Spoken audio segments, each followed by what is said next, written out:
Hey, and welcome to a brand new episode of Hair Mistakes That Age You Faster, Subscriber Edition. Today we have a lot to unpack, so buckle up folks, because I'm going to be talking about a lot of stuff today. In just a second, we are going to meet Diane. Now, there are a couple of mistakes that are happening with Diane's hair, and I'm going to explain exactly what those mistakes are, and more importantly, how she can modify them to get a more youthful look. And I'm going to answer some specific questions that she has that I think many of you have as well. And on top of all that, I'm going to be debunking a couple of hair myths that, well, if I'm honest, need to be debunked. So I'm going to be the one to do it. Fair enough?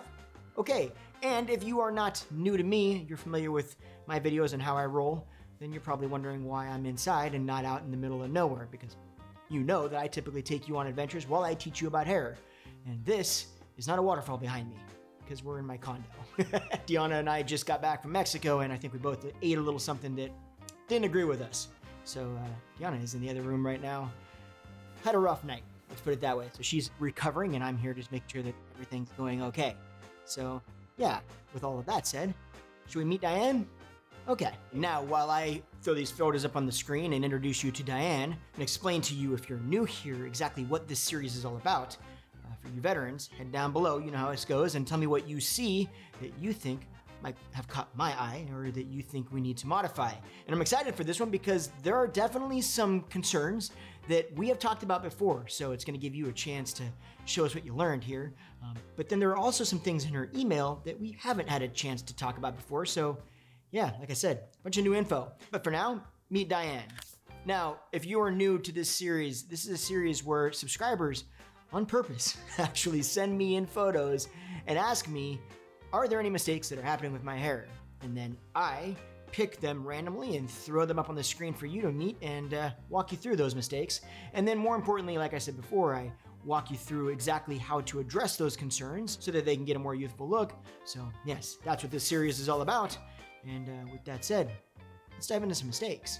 Okay, before we dive into the mistakes, as always, I want to read the email to you so that we can get a better idea of kind of what's shaping my suggestions for this. So, Dan's email says, "This is a big year for me. I turned 70 in June and have my 50th wedding anniversary in September. First of all, can we just say a huge congratulations to both of those? That's amazing. One, you don't look 70, and two, 50 years.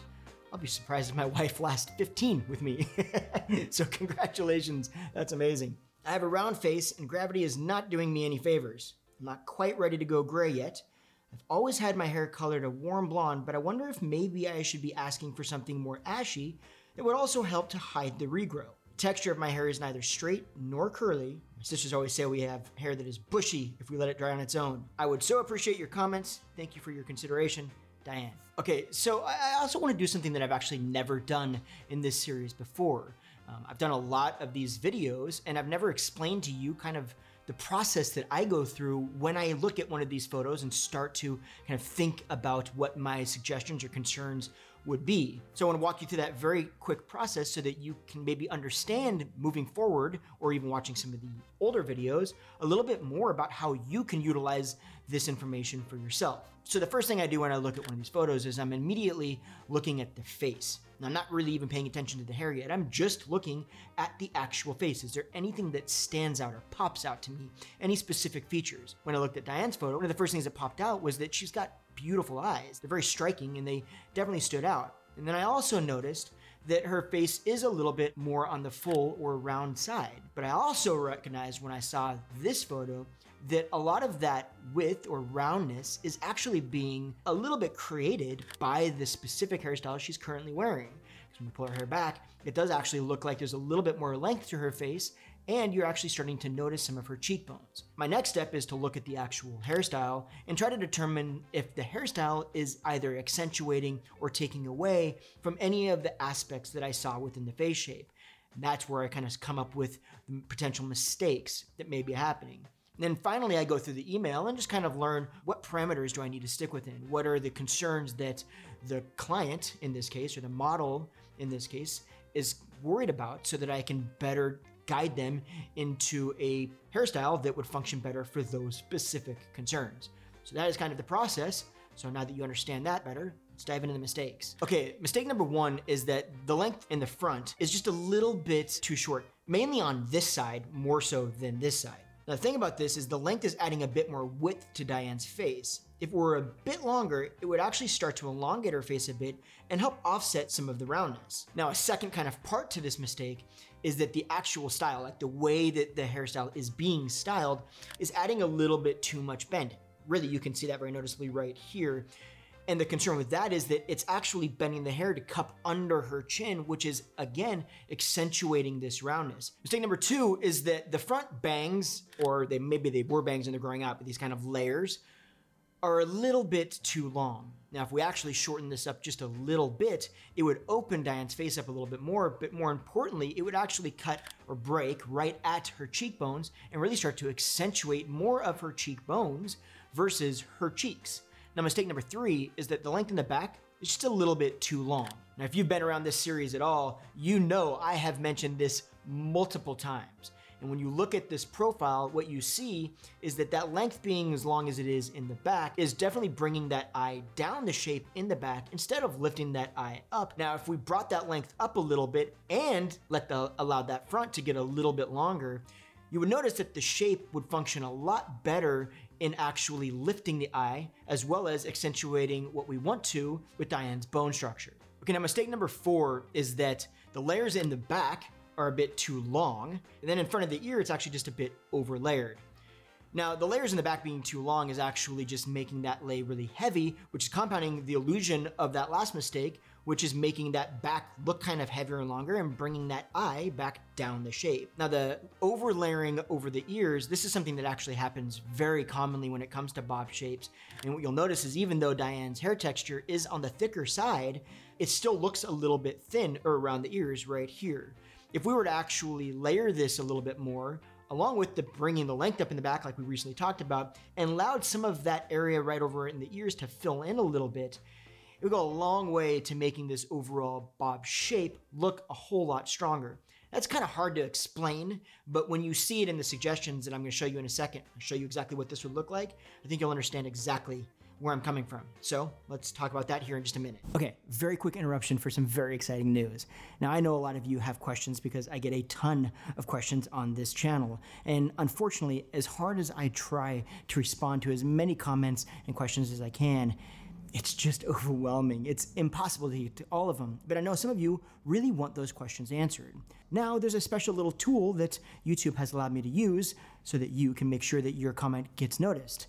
Now, what you're gonna do is click right down here on this little icon, and when you click on that, this little window is gonna pop up, and you're gonna be able to enter your question or your comment or whatever you wanna say right here. Then you're gonna select one of these buttons, whatever feels most comfortable for you, and when you do that, I'll actually be able to filter all of these so I can be sure that each and every one of these gets answered. So if you wanna show your support for the channel or you wanna be sure to get your comment seen and responded to, this is the perfect tool for you to use. Now, and while we're here, I know some people have actually asked if it costs money to subscribe, and no, it doesn't. So this is the perfect time to tell you, click that little button down there. It's totally free, costs you nothing, and unlike my wife, you get the opportunity to unsubscribe to me whenever you want. No, she really would have probably unsubscribed to me years ago. Okay, enough of that, back to the video. So now that we've gone through the mistakes, let's talk about the suggestions and see exactly what this would look like on Diane if she actually took my advice and made some of these modifications. So the first mistake that we talked about was that the front was just a little bit on the short side. We actually want to see a little bit more length there. So if we grew that length out just a little bit and styled it actually with a little bit less bend, this is what that would look like. Now, as you can see, just a slight shift in length really starts to pull some of the emphasis off her cheeks and starts to elongate her face a little bit more and starts to bring emphasis more to her cheek structure. Now, giving the hair less bend also helps a lot with this as well. Now, if you're wondering how she can achieve this, I would recommend actually using a flat iron. And there is kind of a specific approach to using a flat iron. So if you haven't already watched this video right here, I'm gonna go ahead and link that in the description below where I actually explain step by step how to effectively use a flat iron to give you the result that I'm talking about right now.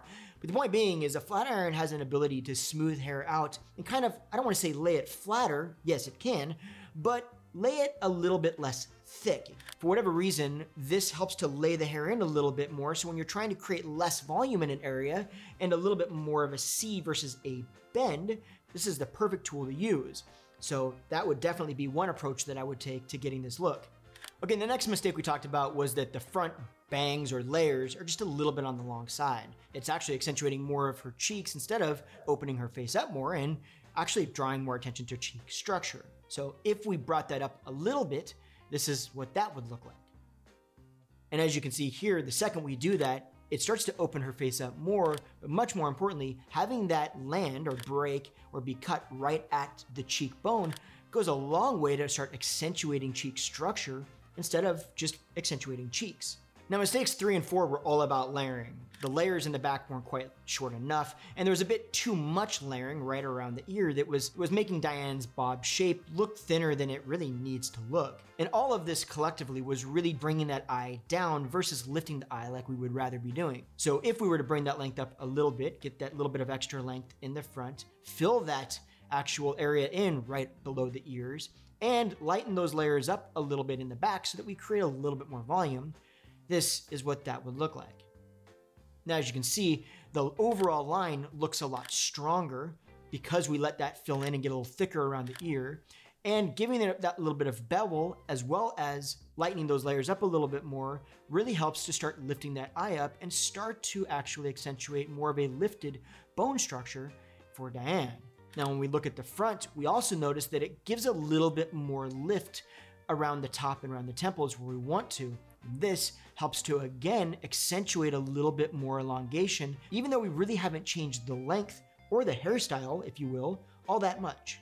Okay, now as we move into the curveball section of this video, I want to address one of the questions that Diane had in her email. She mentioned a couple things. She said that she's not ready to go gray yet, which tells me that she's not ready to give up coloring, so coloring is obviously an option, and that she was curious if maybe she should go to a little bit of a cooler tone to help minimize the grow out. Now, I do think that actually cooling her tone down is a good option, and I'll show you kind of why here in just a moment. But when we're talking about trying to minimize the line of demarcation, the grow out line against gray hair, you really have to go quite light, almost a platinum. Now, here's the larger concern with that.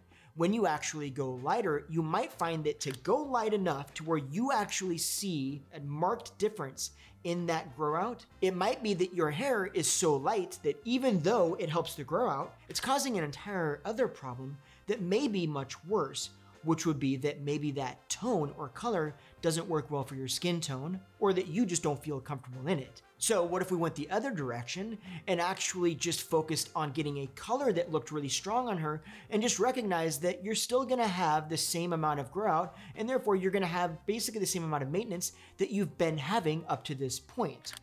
If we did that, what I would suggest is that we actually darken those roots a little bit, as well as to actually tone that overall tone a little bit cooler like she was asking, and give it a little bit of highlight so that she doesn't feel too dark since we are darkening that base. And if we did that, this is what that would look like. Now, I personally love this because, one, I think it gives a lot of richness to her skin tone. I think it gives the hairstyle a lot more dimension. And most importantly, I think it really brings out her eyes and starts to bring more focus to them. That was one of the first things that stood out to me. So for me, it's one of the first things that I want to try to accentuate any way that I can. And I think this is a phenomenal option. Now, one other myth that I want to debunk is the idea, I hear this all the time. In Diane's email, she said that she has a more round face shape. And I hear all the time people say that I can't wear short hair or I can't wear a bob shape, something like that, because my face is round. That simply isn't true. It really is not the length. It's what you do inside the hairstyle, the little nuances. And I would hope that you recognize that from the video that you just watched, where just those minor shifts can help to elongate a face versus add more of that width. So if you are in a situation where you're feeling like you want to try something different, but you feel like my face shape won't work for that particular cut, we may need to modify some of the nuances to that shape or that hairstyle to make it work better for your face shape. But rest assured, you can wear it. So you know how this goes. I'm always curious what you think. I think that she should definitely go and modify that color a little bit. And from her email, I feel like this is a solid hairstyle for her to be in. But I am always curious about what your ideas are. So what do you think? She should change her hairstyle completely? She should change her haircut completely? Comment below, let me know. Otherwise, I appreciate you hanging out. And yes, we'll see you next Tuesday. Take care. Have a great one. We'll see you soon. Bye. Actually, you know what? Would you mind doing something with me real quick? Come here. Okay, so I'm gonna take you back real quick. Just do me a really quick favor. Comment below and just tell Jonna to get better soon. She'll like that. It'll actually mean a lot to her. So, hold on. Everybody is telling you, get better soon. They want you to feel better soon, right?